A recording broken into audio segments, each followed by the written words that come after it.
Andam na ba mo nga mamatay?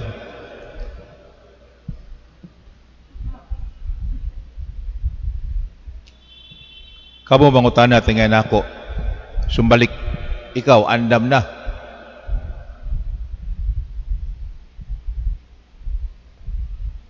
Lisod na tubagon. Bisan pag ang Santos mangutanon nga may duol kay Ginoo, maglisod na siya tubag. Kaya nga no, ang kamatayon, gawas-gawa ano itong mahibaw kung kanusa, huwag asa mamatay, pero lisod na dawaton. Lisod na dawaton. Iyara na.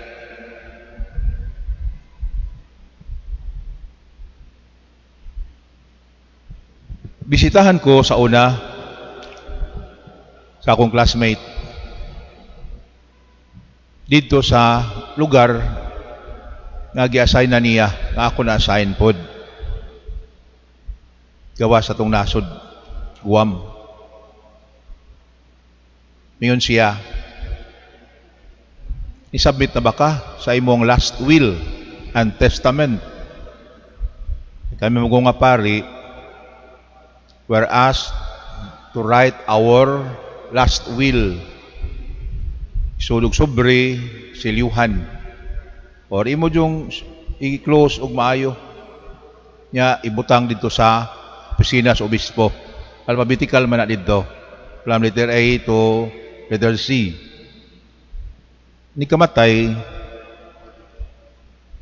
waon tong sobre, giswatan, gibutangan sa imuha sa last will, basahon sa obispo. Sa may suwat dito, wait butang dito kano sa kamamatay, wala. Ibutang dito kon asa ka ilubong,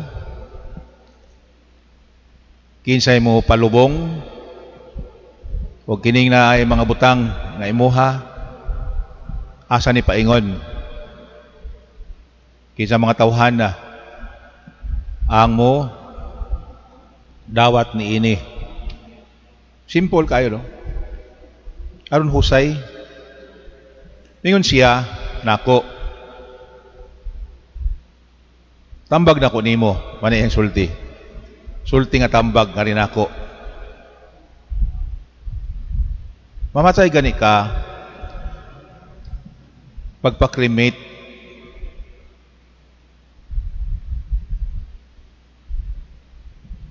yun siya, mao ni akong giswat dito sa last will nako. Kay unsa may atong pabuton?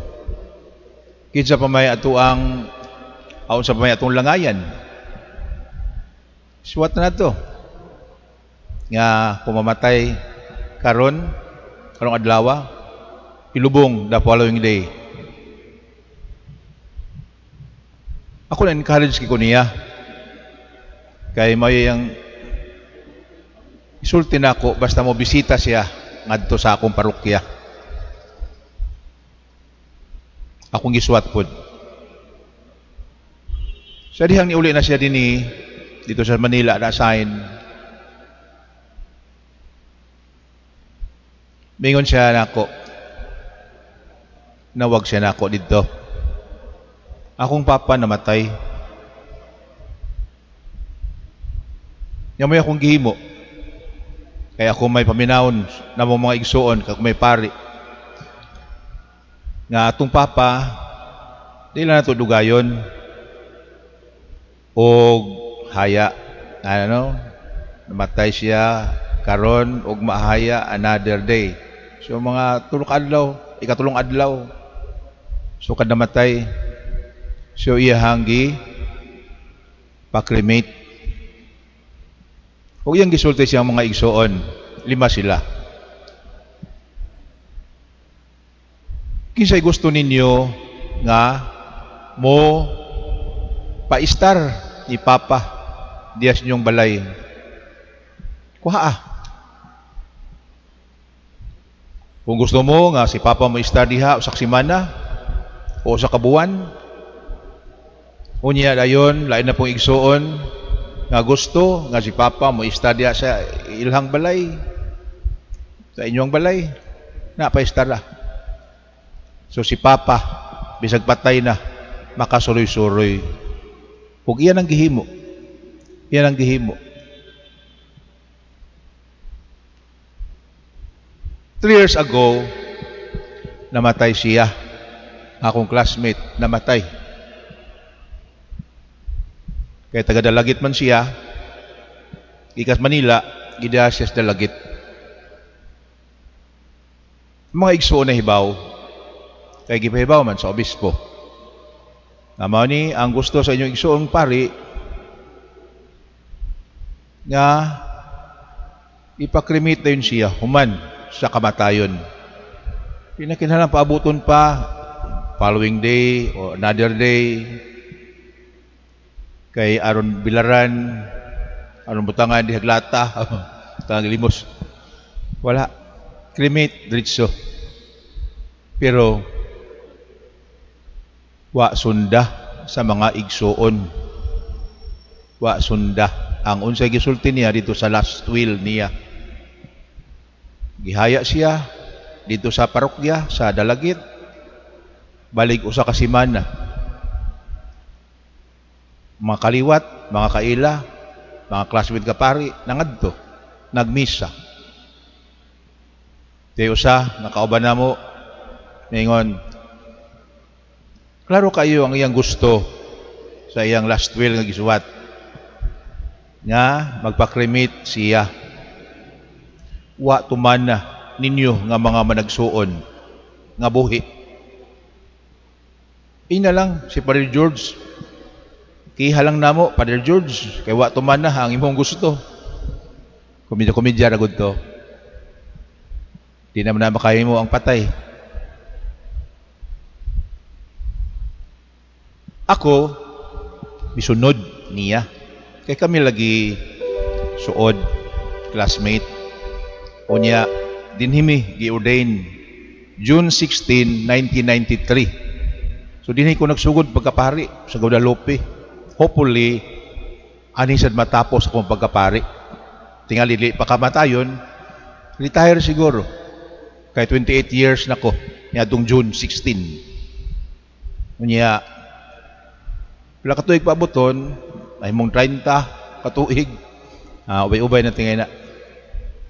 I'm hoping nga anhi dinhi nagsugod kung pagkapari kay dinhi ko gi-ordain o kanhi sa jigay tingay ko mo retire. Di lang ko maingon nga mamatay kay sa kung ingon lisod lagi na dawaton kadang kamatayon iya ra na. Ibig kung saon tingay na to ug ingon nga atyan ako Ginoo. Di pa gustong Ginoo buhion gihapon ka. Buhi lang gihapon ka. Pero ikaw maingon nga buhi lang gihapon ko Ginoo buhi ayaw intaw og patya. Pero gusto na yun ang Ginoo nga wag kuhaon na yun kaniya. Kuhaon na yun ka. Bisan pag-alirungan ka sa kagatos ka doktor nga espesyalista. Ubutangan na imong naong og baga kay nga sana face shield o kaning butangan og face mask nga daghan kaayo. Basta mao na gina, mao na gina siya.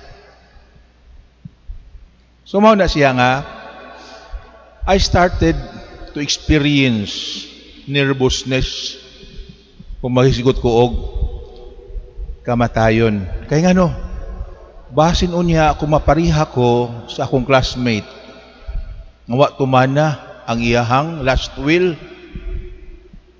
Basin unya ang giingon ako dito sa akong last will, although ako gikuha nako. I-revise, subject for revision. Di niya tumanon sa akong mga igsuon. Kaya gusto sila, mga naandan na to, nga tanaw sa taba, sudong sa ta, mga pila ka adlaw, nga nadiha, kita pang naong, yan na, mga kapundok, ang mga kaila, mga parinti, mga silingan, nga na. Pero sa'yo makayon ko, kung sa may dugayan, nga nahuman naman, ang ako ang mga gimbuhaton. Tinuod ba nga mahuman na itong gimbuhaton? Di tingali ay. Di pati nga mahuman. Pero sa man naabtan mas kanang kuan submission of paper, finished or unfinished. Submit na lang. Mo ni ako ang kuanan. Kabalakan. Dili unya. Base niya di ko mahimutang. Base niya magbalik-balik ko. Unya ni kanina ko sa Guadalupe, kanina sa kong kilid mo gini unahan kong kag. Di ko ni pakatulgon. Giti-gitikon ko nilang kiting. Uy. No? Nindot nga mapahimutang taog sakto. So ako ning gisulti ninyo kay ang ebanghelyo ron bahin bayaog namatay, bahin og namatay. So ana ko kutob sa ako ang kaugalingon nga saysay jutay nga ninyo. Kamo na asan mo kaugalingong mga history o isaysay ninyo ya sa inyong mga anak o kamo mga anak mo sulti nga yung maginikanan nga ano ana ra ko kutob. Unya ebanghelyo mao ni ang atuang inunta kanabang material for our prayer and reflection. Unya isumpay nako ang lubong kaganiha sa atong presidente nga si Presidente Noynoy Aquino. Namatay niya itong 24 sa Hunyo. Pista nga dako. Pista ni San Juan nga magbubunyag. Unya karon nga Sabado, katulong adlaw no. Gilubong. Ang atong mahinumduman sa mga nangamatay mao ang ilahang mga gihimo ug tingali mga wa mahimo ug ilang gisulti. Pero ako makaingon jud ko kay nakadungog ganiha sa eulogy sa usa sa mga cabinet members niya sa una nga siya pa Diaz Katungdanan sa Malacañang. Mingon nga Noynoy is very honest and very private person. Kung sa may pasabot nga very private. Nga bisan gani nga doon na siya gimo sa lawas. Wa niya isulti ya siyang mga igsuon. Tingali ko na pa siya asawa, ya gining isulti kay iyang ikauban. Kaya nga no, di sa ganahan nga iyang mga igsuon maguol nga mamati nga na siya gibati sa iyang lawas until such time nga giingnan siya sa iyang doktor nga you have to undergo this kind of laboratory examination and the result will be known dili lang nimo kundi sa imong mga igsuon. And at that time nahibaw na sila ngana na di ay siya ngana no ngana biya punta bisan ang mga inahan o ang amahan muluom lang sa ilang gibati kay di sila gusto nga ilang mga anak maguol muhilak nga makadungog nga ingani ilang sitwasyon sa panglawas kay dili lalim nga paminawon nga naa ka niya ng sitwasyon na dili.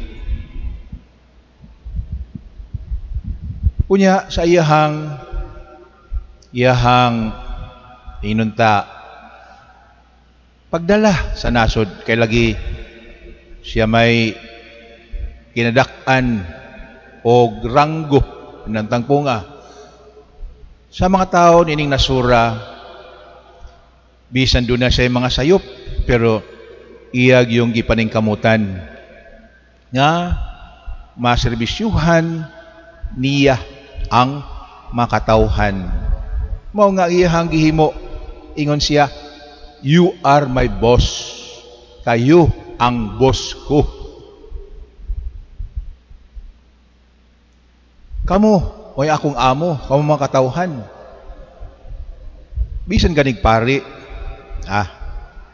daghang pari nga mga badlungon, mga soberbyo nga adilan ta mo kwan og mga specifics niya lang. Pero sahay mo guwa ang kinaiya nga tawhanon kay tawo man sad pud sila tinuod. Mo claim og entitlement, ako ni kahura ko ni ako ni ning katungdanana, taas ko kay kanimo. Ug mausab sa ubang mga katungdanan, di lang sa simbahan kundi diya sa gobyerno na maglisod tag duol kay ngano di tatinggan sila duko-duko kay nagsigig pindot-pindot yung cellphone. Kunya ikaw nga nakay tuyo, magpaabot pa ka. Sila o siya nga presidente, mi isip siyang kaugalingon nga ulipon, serban.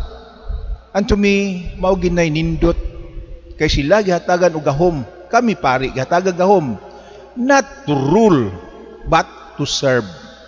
And that is the concept, gospel value about power and authority. To serve, not to rule people. Di siya ganahan nga madug lugar. Diba? Tumanaywan nga wag tangon ang wangwang na mga nasa kuan, nasa puder. Wang wang wang wang magsiri ng mga kuan, magsiri ng mga kuan, mga pulis o sa nila mga escort.